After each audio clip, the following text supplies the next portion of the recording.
乡亲朋友，大家好，欢迎收看《村民台飞》，我是喜丽丽。今日来到台北公馆天气呢，鸦片有咧杉树山，唔咁啲有安尼嘅素材咯。杉树山因为很多杉树山，其实老老头摆民间嘅故有关系咯。就係講老頭擺有一個杉樹怪，佢接上就會上去老百姓。古時呢，也離東邊佢就下凡而來除妖怪。前面紅火過後呢，也杉樹就變做附近呢，也嘅大沙谷係有顏色嘅。像安尼紅色、白色、層層貼貼，也嘅身上似咯，像啲台北市動腦眼嘅素材順天天。真冇想到嘅，也就記錄嘅，也城市發展嘅總頭，也嘅市容呢，也下沙堵到，而來保留冇，而來拆題冇安尼嘅問題。今日村民台飛特別邀請嘅公僕們相關嘅來賓，還有一道關心亞議題嘅鄉親朋友，來到現場共下來討論一隻議題。聽聽就去到討論現場。開會了！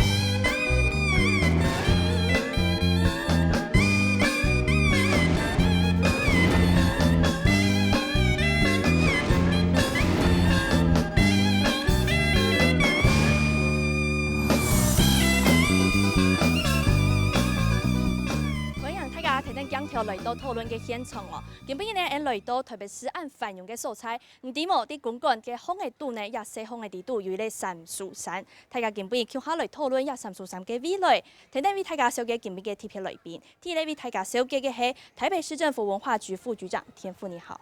大家午安，大家好。台科大副總務長邱義旭，邱副。大家好，大家好。下來係台大上鄉所嘅副教授康副教授，您好。大家午安，大家好。謝謝議員李慶豐也來到現場。大家好。李愛婷律師。大家午安，大家好。歡迎大家都來到現場，共下來討論哦。要按當年的引證一個空軍的這個煥民新村的保留問題哦，還有呢，因為部分居民有近年被告了，所以呢，這個山城聚落掀起了一陣這個保衛戰。那目前呢，它的狀況是怎麼樣？我們帶大家透過這段 VCR 影片一起先來關心一下。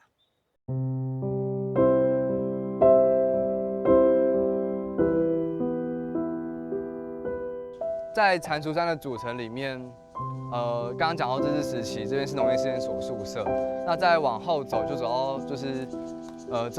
国民政府来台湾，然后所以带着很大量的人来嘛。那台北当时其实是住不下那么多人的，所以他们就会开始想办法找各种地方去居住。所以盖了很多的眷村，那眷村也不一定住得完，所以会有很多人可能开始在眷村的周围，就像现在这样子，就是现在等下看到的空屋就是列管眷村。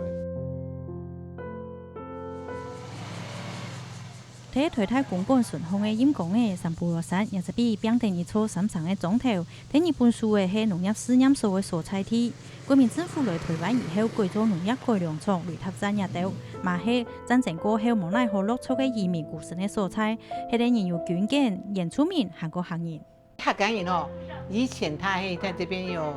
你呢台灣農業試驗所嘅哈，啊有產業改良場，佢對個地方都上班。喺度上班呢，冇啲人，冇人來，哎呀又去，嚇做奶水嘅就，啲入邊帶嚇，也係咪全部公司嘅呢人，光匯率嘅很少哦，全部公司嘅呢人，係地度全部公司嘅呢人。總嘅地度有青島農事所嘅宿舍，見證台灣農業現代化嘅過程。空軍嘅煥民新村係個居民其他縣嘅市里營造建村，就係個當時族民協防歷史最好嘅證明。冇相同嘅時期來，冇相同嘅移民，各自喺杉布羅山安家樂福。我常常講學府里就像大安區的後花園一樣，大安區有一個大花園是大安森林公園，那我們大安區唯一的後花園，尤其是蟾蜍山這一塊氛圍這麼好的地方，就像一個綠寶石一樣，有太多的故事，有太多需要去挖掘的。順天杉布羅山起嘅總頭，迷咧中國擁有時代演變嘅故事。我們現在看到的這個其實都不是什麼了不起的建築，但是無論如何，其實它是一個保存記憶的媒介。好，就是說，可能當地的居民，或者是台北市民，或甚至外來者，他曾經在某一個時間點有機會到這邊來，那這些建築其實會引起一些回憶。好，那其實我們人對一個地方的一個感情，其實是必須要透過這些回憶來塑造的。看起来无嘛嘅三普罗山煞系认同人、认同环境和个文化传承有亲密切关系、有生命嘅总头，还那记录特别发展嘅过去、现在和个未来。自从特别是都市计划委员会喺2000年决定将土地各半退扩大以后，三普罗山一次就睇查唔查无一个天贴。大家对影片当中就看得到影片咩，迄个一道嘅客家乡亲咯。三苏山呢，其实佢有自家嘅传奇故事，大家可能就很较清楚嘅。今日来到一所在地呢，先透过一种图，向下来看下，一地地一下嘅土地所有权，算来系乜嘅人嘅哦。先来看到焕民新村，它目前的建物所有权人是属于国防部的空军作战指挥部哦。那另外，我们再移到旁边来看，就是我们录影现场旁边这个农事所宿舍呢，它的所有权属于是台科大，当然后方还有这些非列管的眷户哦，在我们录影的正后方旁边这些都是属于非列管眷户的，所以呢，这边的所有权人当然就是属于居民个人所有哦。不过呢，我们要来看这么大一块的地方，聚落土地呢，它是属于台科大还有国有财产署大家所共有的，按到嘅出权的鸦片哦，就堆叠出某腔用嘅文化尘土，大家就伫安内有一道嘅故事伫底背度。希望我们现场的第一位要来请教的是我们这边在地的里长哦，因为您本身是这个眷村第2代嘛，可不可以跟我们分享一下当时呢您的父母是怎么样选择来这边落脚的？主持人刚才问到我说，我们为什么会在这边落脚？其实缘起大概民国37、8年间，我父亲那一代。好，带着我妈妈跟着国军，就是我们所谓的我们的蒋公撤退到台湾。是撤退到台湾以后，后来也就被分配到空军指挥部上班。那空指部为了就近好照顾，还有就是安顿我们这些部属跟眷属，所以他因为经费有限。所以盖了39户所谓列管的焕民新村，39户。那其他因为司令部经费有限，也因为个人，我爸爸所谓的一些同袍，也是空军指挥部的同袍，个人的因素，他们就致力营造现在各位看到的山上自己盖的一些眷户，当然也是经过空军指挥部的同意。有些长辈他们手上都有一纸，就是司令部同意他们盖房舍的那个证书。是。那因为后来我们变成整个蟾蜍山就有所谓的列管跟非列管。谢谢里长。刚才有提到哦，像这个焕民新村，它是属于有列管的。那另外呢，非列管的眷户呢，有乡亲朋友迄啲鸦片嘅冇，再来分享一下。我大里岛时间吼，我搬来时间吼，就是隔壁全部系建村，我跳建村系建村，吼，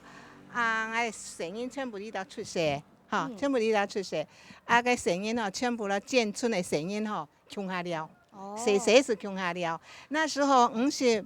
年空年的时间，蛮有天时，哈，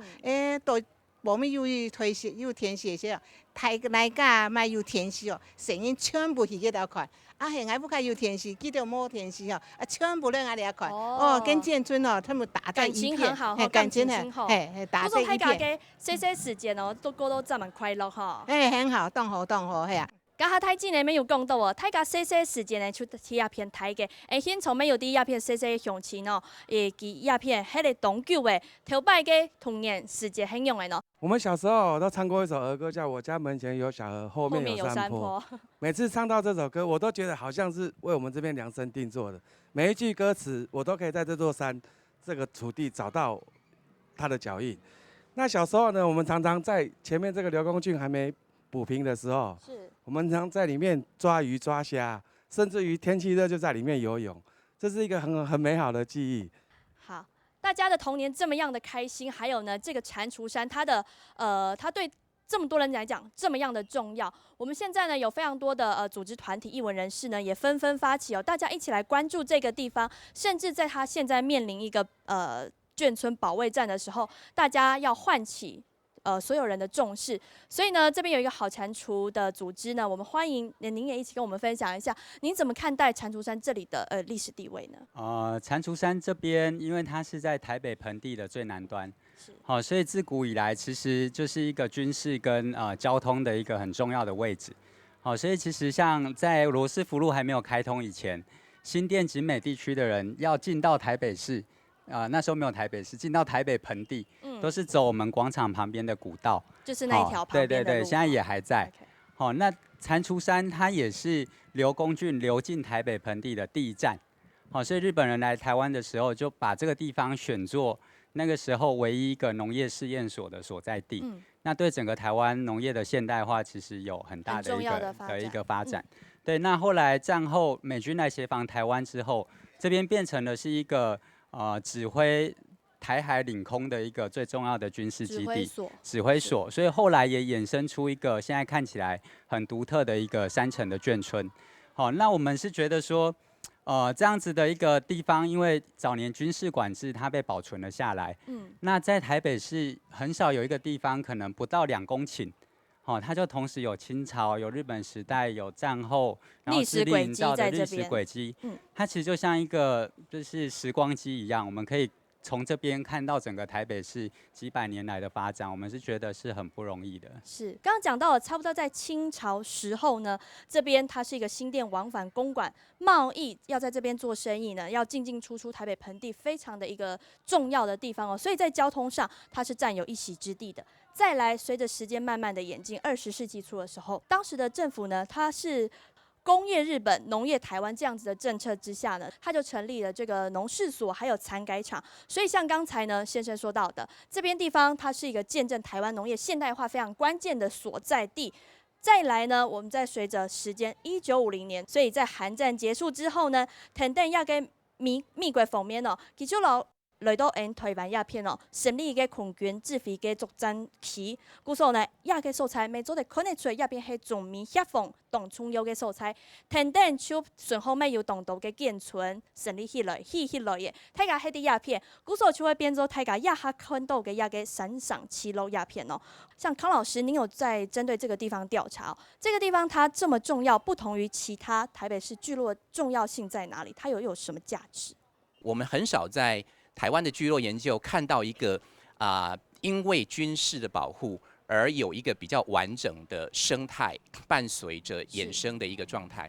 所以這樣的一個生態聚落在我們現在觀察全世界整個聚落發展的意義上，也有它特殊的條件跟地位。舉一個例子啊，台北市在做生態研究的時候，特別提到了一個概念叫生態廊道。那這個生態廊道，尤其在台北南園，從我們現在在了解這個客家園區，一直到現在可能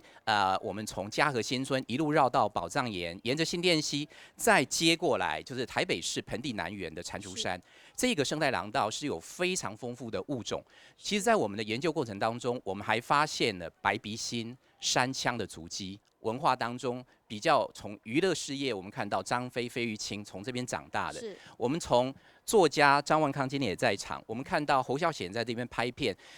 最重要的畫家鄭在東也曾經在這邊租賃過。所以以我們看到的這些無形文化的重要的議題，那我其實很想順便提醒一下，在台北下個階段年金得主就是這個謝海盟，他要寫的就跟蟾蜍山跟這個已經被掩埋掉的劉公圳有非常大的關係。那聽說侯孝賢其實對這樣子的一個改編的過程也非常有興趣。所以種種跡象，我們可以看得出來，這樣的一個文化切片其實是非常的豐富的。是的。所以老師您說，在農業、還有軍事，甚至在生態上，這個地方它都扮演這麼重要的角色。您這是您的報告吧？您的研究報告？對，上個月剛剛出爐。這是1年的時間。是。因為其實不是只有台北市重視蟾蜍山的文化資產，這是由中央文化部委託我們，因為他們發現，在台灣的聚落研究比較少，針對於這種都市聚落有一種研究的方法，所以我們這一次比較從一個都市聚落的角度，提出一個跟傳統聚落研究不同樣的視野跟研究方法。是，謝謝老師。都市聚落，它既然在老師的眼裡，甚至是在各位鄉親朋友的眼裡，它是這麼這樣重要。那我們今天來到這裡呢，它的建物的土地所有權，它是屬於台科大的。那我們請教台科大的副總務長哦，我們看過這份報告嗎？是，我們看過了。是，那我們怎麼樣來看待蟾蜍山这个聚落它这样子的这么整体的价值？那我先要说明的一件事情是，去年103年煥民新村文化资产价值鉴定专案小组的会勘，那由林慧成老师率领有5位的教授，包含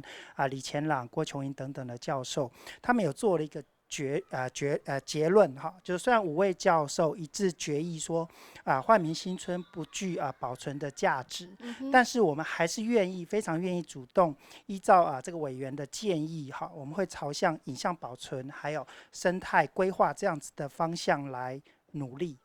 那至于将来这个文资公告也告一段落之后，比较确定之后，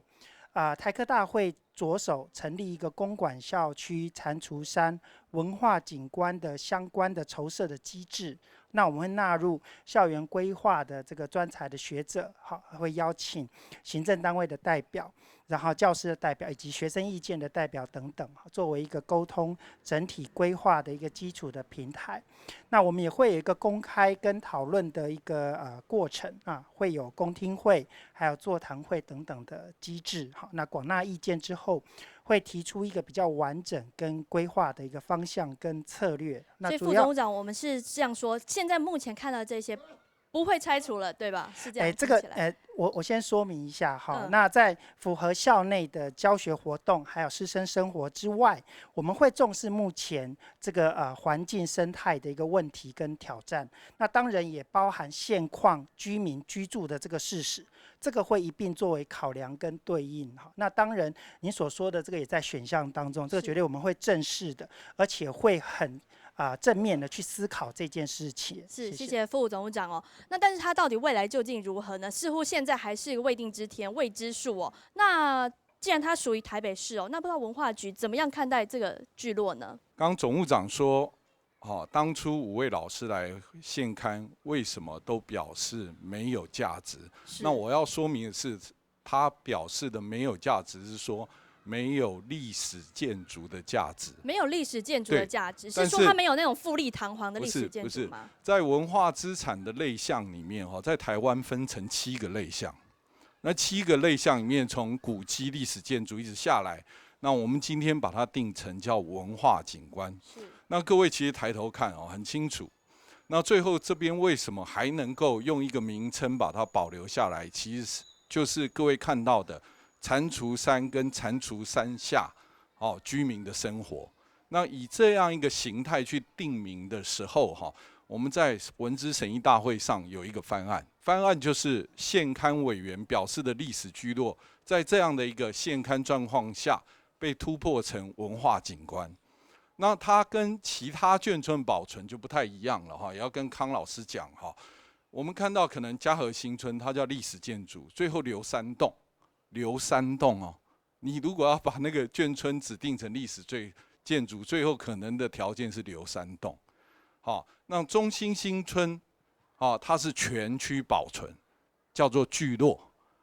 那它的条件会比较严格，以后保存的方式也非常严格。那这边是文化景观怎么办呢？确实有一点吊诡就是各位现在看到的山。跟山下的房子有一部分，如果你从那边外面马路看进来，这些被看到的要保留，所以要跟总务长这边抱歉的是，这个平的这一部分现在我们在录影的广场大概不能盖很大的量体，我想总务长也清楚了那至于保存的范围它一定会划界出来，我们也在跟康老师做研究可能也不会像康老师讲的，它有那么大的 size， 可能因为大家还是要看到以你眼睛可以看到的一个三角点为基准。刚才我们讲眷村的保存里面全台湾有13处，它透过特别法，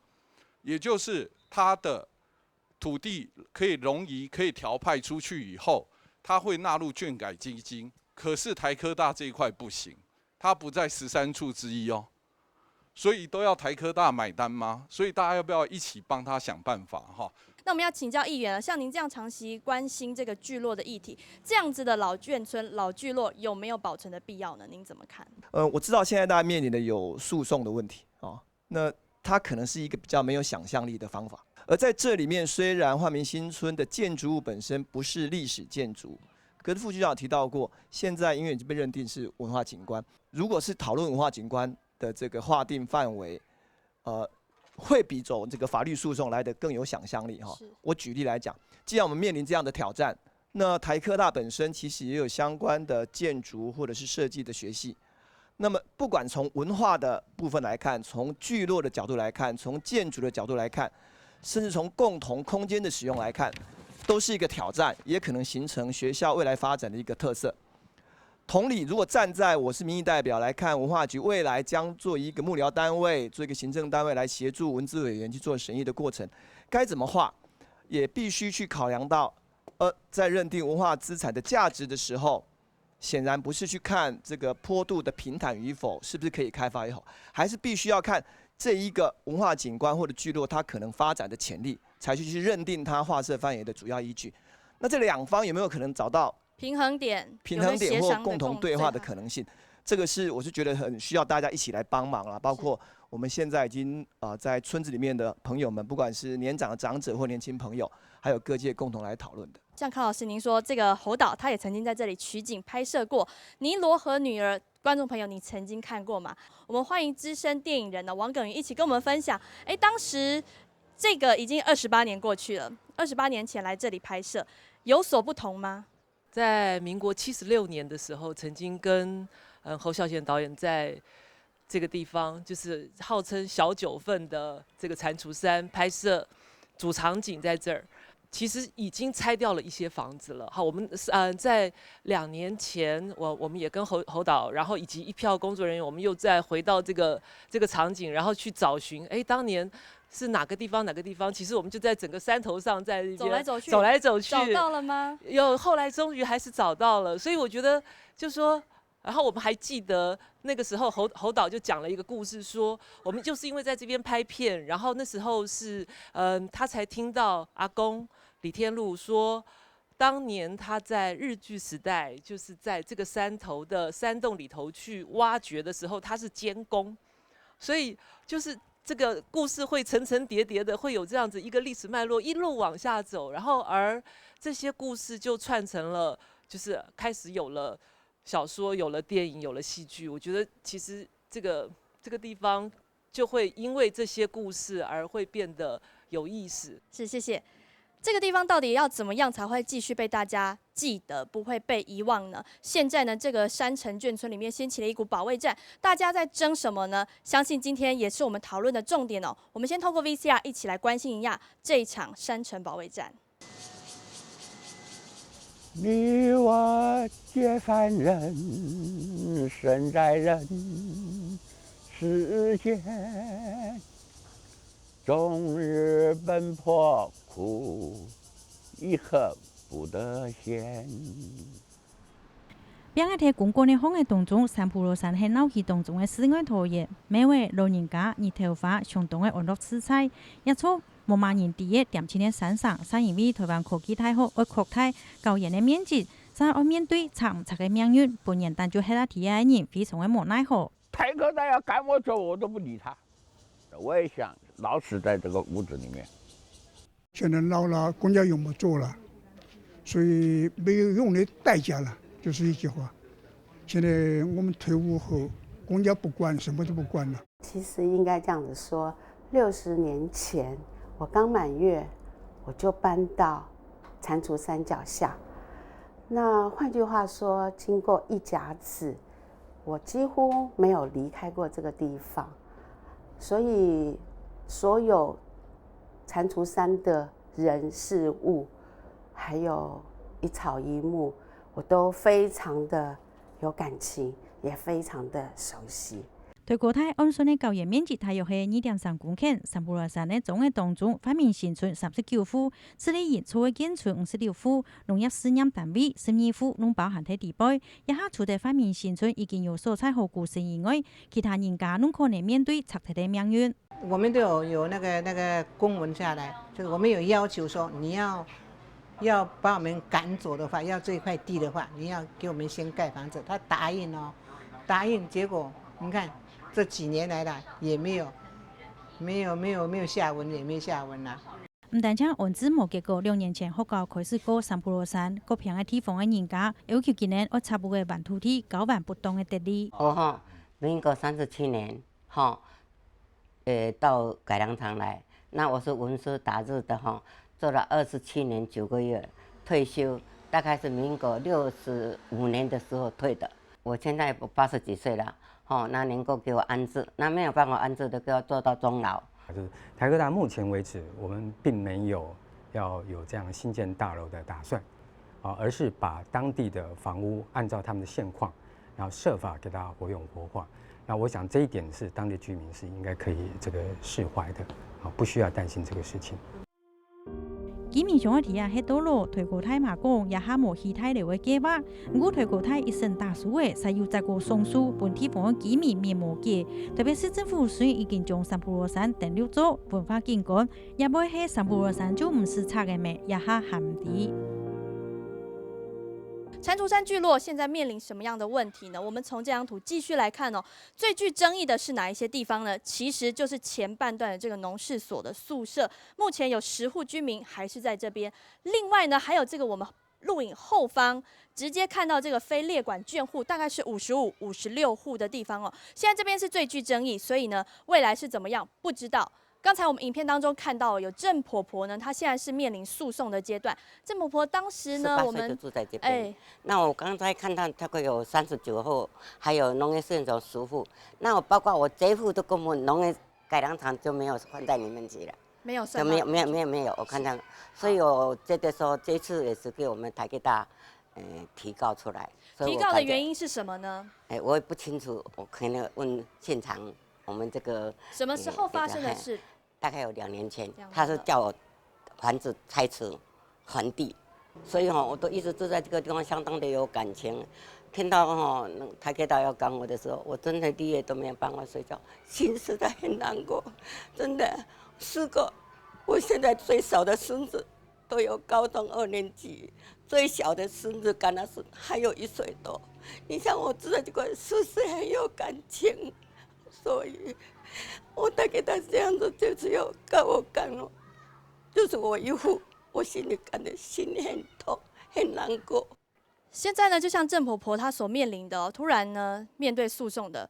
那这个诉讼还在进行当中，一审是台科大败诉了，现在诉讼还在进行，第2审哦。那这边也要请教一下台科大要求我们的居民拆屋还地，甚至其中还有说缴交不当所得哦，这个告的理由是什么呢？那基本上您所提到的应该是60户的占用户跟当时的农委会的眷户，大概目前有10来户哈。那我想台科大这里面的处理方式是有不大一样的地方。那我想刚郑婆婆有稍微提到哈，那这个当时的农委会的眷舍，在这个土地交到台科大的手上的时候，其实我们经过2次的拆迁补偿的公告，那其实事实上有一批已经有离开了，差不多有1半的原来的眷舍，好，但是后来差不多也会有大概有10户左右10余户左右的居民，其实他们放弃了这个领取拆迁补偿金，那他选择留下来。之前有人提到这个所谓居住正义的这样子的一个说法，哈，那我想说，其实这个地方我们也可以来思考看看，哈，如果继续在这个地方住下来，继续占用，如果在法律层面上面来讲，继续的占用就地合法，是不是这样就符合我们所谓的居住正义这样子的一个说明？好，那我想。姑且这个目前诉讼的结果不论，或许我们可以尝试看看这个文化景观的认定有没有可能在这个地方一并来做一个思考。那我们也需要像这样子的给我们一个说明，一个决议，就是说如果我们接下来如果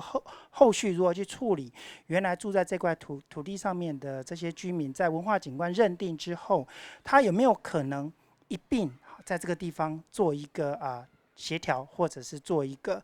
这样子公听的一个过程，那这个我们绝对有绝对的诚意来思考这一件事情。那这边请教李律师，您帮我们住户辩护的理由是什么？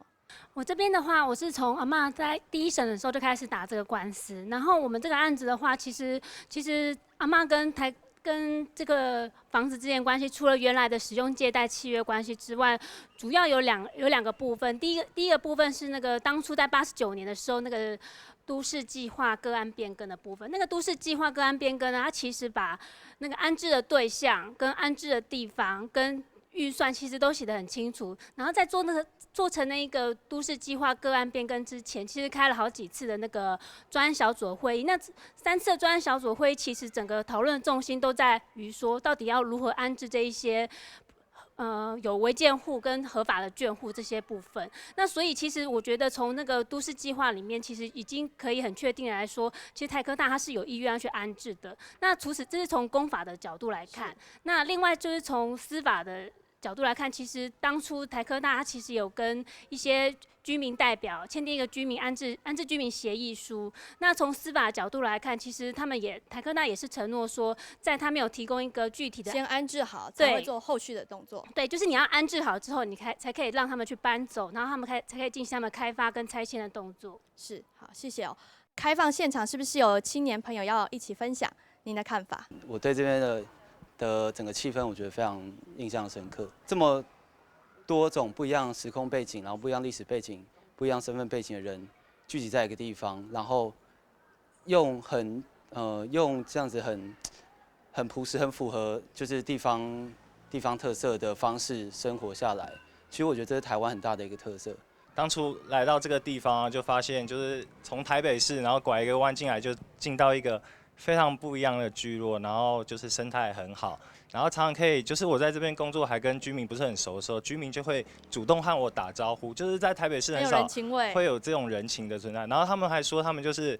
夜不闭户，就是在我们台北市、不用怕什么，对啊，就不用怕。然后在台北市又很少见，然后像我们通常有时候可能会传递一些东西啊，然后我们就会到人家家里可能借放啊，然后或者是再去拿，就是很少在台北市里面，你可以跟邻居这么有感情的互动。谢谢。关于这么有人情味的地方，这么有丰富人文内涵的所在，还有刚才也提到了居住正义哦，更多的部分呢，我们休息一下，待会继续来讨论。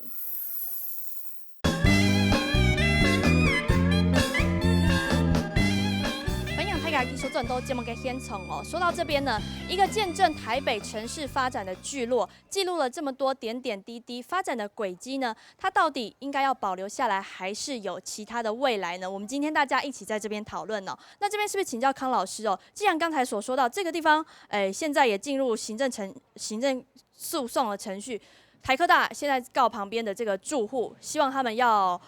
说他们是违法占用，那代表说这个地方是个违建，那为什么违建它却不能拆？它面临到什么样的关卡跟问题啊？如果我们再回溯一下当年，你在民国38年之后，1年之间进入台北市的这么多人，有多少人正式进入了政府帮居民安排的这些住宅？是。假使各位想想看，当时没有住宅的人，他要去哪里呢？他如果形成了一种叫做社会问题的话，我们要付出的社会成本会有多高？其实是这些人靠着自力救济、自力造物的方式，在帮政府解决问题。如果不是当时这样的一个方式，其实我们会看到战后更多的动荡跟不安。是。那反过回来，现在你去追讨他们的不当得利，甚至是指责他们好像是完全为了自己的利益去霸占，而指责他们好像是完全是为了私利，这是非常不公平的。您认为不尽合理就对了。对，所以我们现在在讨论，就是它需要过程去处理。那我还是举保障岩为例，但是在保障岩的经营，目前原来的所谓的跟这边类似的所谓的违建户，其实是后来是开始付租金，但是台北市政府也安排了一个比较合乎他们的社会经济弱势而提出的一种租金的想象。那这种东西其实是绝对可以在未来慢慢可以讨论的。如果说纯粹只是为了一时的行政便利就立即进行诉讼，或者是要对方很强硬的手段，对那个后面的妥协也好、谈判也好，可能更多种沟通的过程，全部都会被忽略掉。那请教律师，这份的安置名单您这边有吗？它是不是有法律效力呢？住户可以因为说我有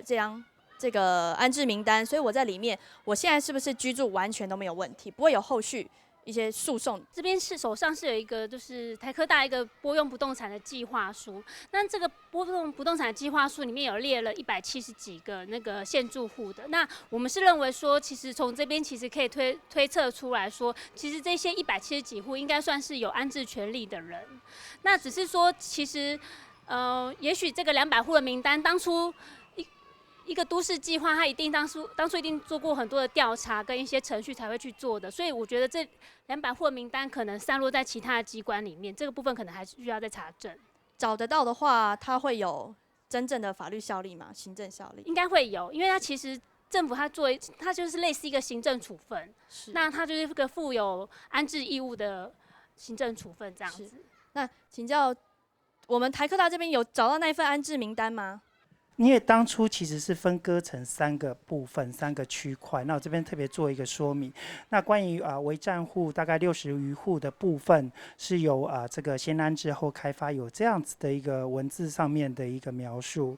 那农事所的建设其实是用拆迁补偿金的方式处理。那焕民新村因为是军眷的关系，所以由国防部进行安置，这个当时是用这样子的方式。那我这边特别说明一下，因为原来其实这一整片可能包含前面各位所看到前面的那个区块，它其实原来的安置地是设在那个地方。那这个是有地号已经有写出来，可是到后来因为时空背景的关系，其实这个法律上面是有一点至暗难行，其实这是一个困境。是。那后来国产署最新的回复是，这个地方是无法作为一个安置的预定地的这样子的一个说明，所以因此我们也想说，借由这一次文化景观的这是一个契机，也许一并可以让我们坐下来好好的去谈论说未来这个有什么未来发展的可能，我们有没有可能有其他的方式来作为一个安置？那已经有潜力，像刚刚康老师所谈到保障岩的部分，可是当然保障岩部分有它面临的一个状况跟问题，那但是它不妨作为一个可以思考的一个面向。那至于租金这一部分都不会是一个太过重要的一个讨论的点。对对对对。那我讲到台科大。你这边要盖这么高12楼，你把山景就挡掉了，甚至你12楼以后，你隔壁是军事重地，你可以直接，这是台湾的作战中心，你可以让它直接表示到里面去吗？甚至你台科大，你在土城清水段有5、6千坪土地，甚至新竹也有，那你的科系，你可以把一些台湾经济比较科技化的东西移到新竹去啊，不要全部都挤到台北市来嘛。是不是？我的看法是这样。谢谢靖哥。蟾蜍山因为时代的演进呢，很多新住民进驻了，就像靖哥还有其他的居民，刚刚也一直提到哦。而现在面临的关键点呢，是不是因为它目前划入了文化景观，后续通通都没有问题了？我们继续来看这段 VCR。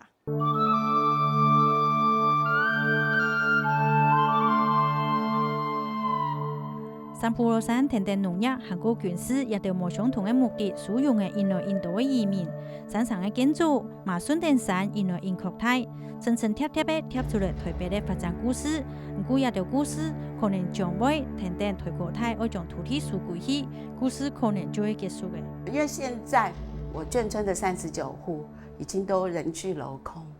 因為他們都是搬到文山區的萬隆了。那這39戶，我也是一直覺得，希望說文化局能幫我們保存下來。畢竟在台北市已經找不到這個13建築的空軍眷村。時間的軌跡其實是非常重要的。台灣不能就是這樣子，台北不能就亂拆亂蓋，最後什麼都不留。是唔得亂拆就唔得亂起，元旦喺2013年前一大就會拆睇咧39戶嘅發明新村一部嘅，睇拖延後後現韓國國防人士嘅上演下，暫時唔是拆嘅。三浦羅山今年嘛通過嘅台北市文化資產嘅審查，登錄咗文化景觀。其實文化景觀的話，它定義就是屬於人與自然發生的一個互動的一個狀態。那在蟾蜍山這一個案例的話，那當初文化資產審議委員會考量到它是台北盆地，算是比較保有原始生態的區域，然後再加上以前又是所謂柳公圳的一個經過的地方，還有清代有清代的那個古道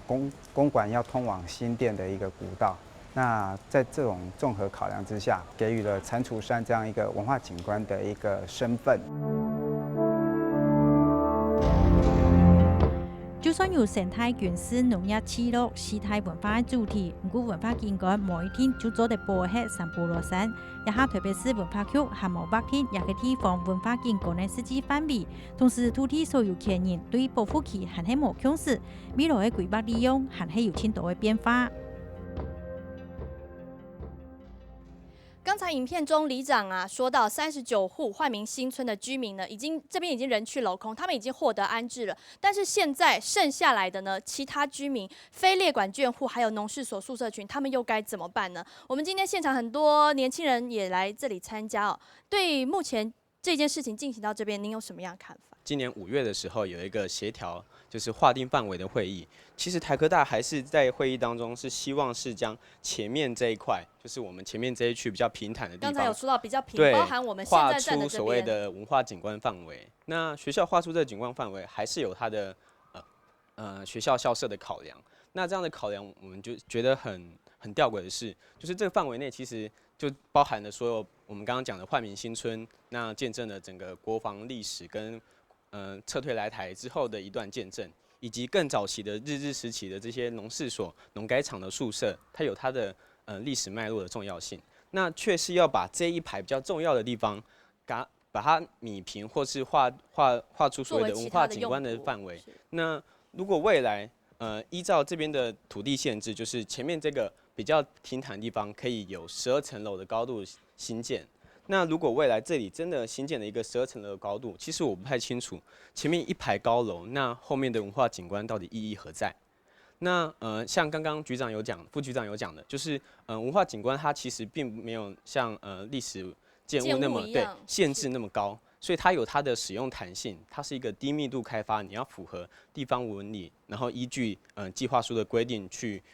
操作的。那实际上为何我们不朝向比如说议员说的更有想象力的做法？如何透过想象力的做法，让居民或是让这些已经闲置的40多栋的空宿舍可以来再利用？对，因为这样讲好了，因为当时89年的安置协议还没有在达成之下，其实都市计划限制了它无法整体开发。那无法开发的情况之下，你如同旁边这边做货柜屋的堆放或是停车场，对，那何不直接可以更弹性、更有想象力去利用它？是，谢谢。谢谢。还有其他住户对于蟾蜍山未来有什么样的期待？希望我们这边蟾蜍山是整体被规划成这个文化景观。那我也知道台科大还有它的难处，那我们居民也很期待跟台科大提出一个所谓的共存，然后双赢的一个局面。那我们希望我们这所谓的非列管户能够先就地就能够安居，然后其次我们就是针对听说贵校的那个也有很强的所谓全球前10大的设计系、建筑系跟土木工程系，就如同议员所讲的，那我们针对老房子的部分，我们不要做太大的那个拆迁，那我们不破坏它的架构跟环境，我们可以把它做新的 design 做设计，然后呢把这样的变成一个很 special 的教室或者一个很特殊的展场。那我觉得这对台科大来讲的话是应该算一部分的解套。那其次呢，针对这个学校，你可以打出说，我的教室就在那个蟾蜍山文化景观中心校外我的教室就是文化景观中心。这个来讲，应该是贵校一个非常很大的利器，甚至我觉得这个应该全国没有人这样做的吧，这应该是第一例。那如果你这样打出来，甚至台大或者其他你的劲敌那个大专院校，应该都输你吧？应该是全国目前最有特色的学校之一哈。那其次我要提出来就是活化所谓的老房子，不要以为这些老房子它只是放在那边废物没有价值。其实我觉得你们设计系这么强，你是不是可以把它弄成片场啊、租借？对不对？或是真的某些部分就是变成文艺展区，把它设计得比较漂亮一点。那其次呢，还有说比较特别的景点呢，搭配一些行动咖啡巴士啊，我们来提供这些文人雅士来写一些创作，或者是说贵校的教授们也可以来这边休憩来放空的一个好地方。好，那这是我们所想的。第3个部分来讲，配合我们这些居民然后我们来活化所谓教学，什么意思呢？就是说，今天你们的设计系也这么强，那我们这边自然环境是很严苛的，它多雨、多潮湿、多虫蛀。那你设计的东西，我们帮你配合来测试，可以减少你们设计原创者的那个上市时间。其次，让你们设计者更贴近使用者，然后来告诉你，哪里要修饰啊，会做出更完善的产品。好，其次呢，这样我们居邻对立的这个状态变成合作伙伴，不是很好吗？最后一个，我就是指生态。那刚刚我不知道大家坐在这的时候有没有看到一些老鹰啊、小鸟这样飞过去。其实这个山上，我从小就在这边了。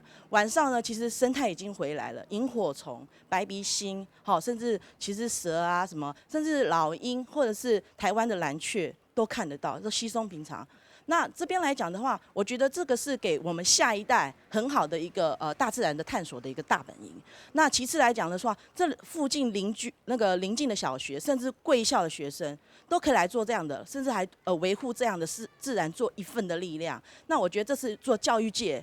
一个很重要的一个课题。那当然，我说这么多和提出这么多方案，是希望解套的情况之下，当然希望贵校能够支持整片蟾蜍山是被规划在文化局内。OK， 谢谢。这个老聚落到底要保存下来，对这个台北市的发展是加分还是一个负担呢？还有其他的朋友陆陆续续想要抛出您的想法。就是其实我们台科大如果能够把这边当成我们的基础，然后变成一个活化的火教室，然后历史课、通识课可以到这边上，那大家就近不用在教室里面可以了解到你到底刚刚从清领到日治时期的历史是什么。那刚提到的建筑系和设计系其实是我们设计学院，那我们都非常想象说，可不可以去把这边当成一个实验和实践的基地，就是学生其实非常需要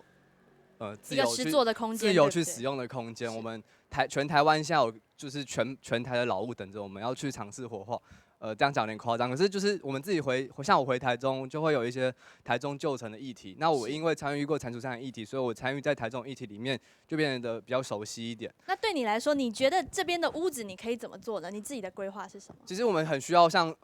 让同学一起来使用的，刚刚说 co-working space 就是非常好的例子。那社团、社办或者是各种办活动的团队，其实都非常需要一个小小的空间，可以让我们开会。然后对于青年创业来说，其实人际网络是非常重要的。像这样子人与人之间距离非常近的地方，其实相当变成一个就是如果能够让一排空屋，就是刚刚的对接区活化起来，对，活化起来让大家一起进驻。那左邻右舍都是我们很喜欢串门子嘛，然后这边跑过去就是隔壁系，那边跑过去就是另外一个社团。谢谢。对于这样子的聚落，大家慢慢一直抛出一个它的新的可能性、新的想法，会不会有可能呢？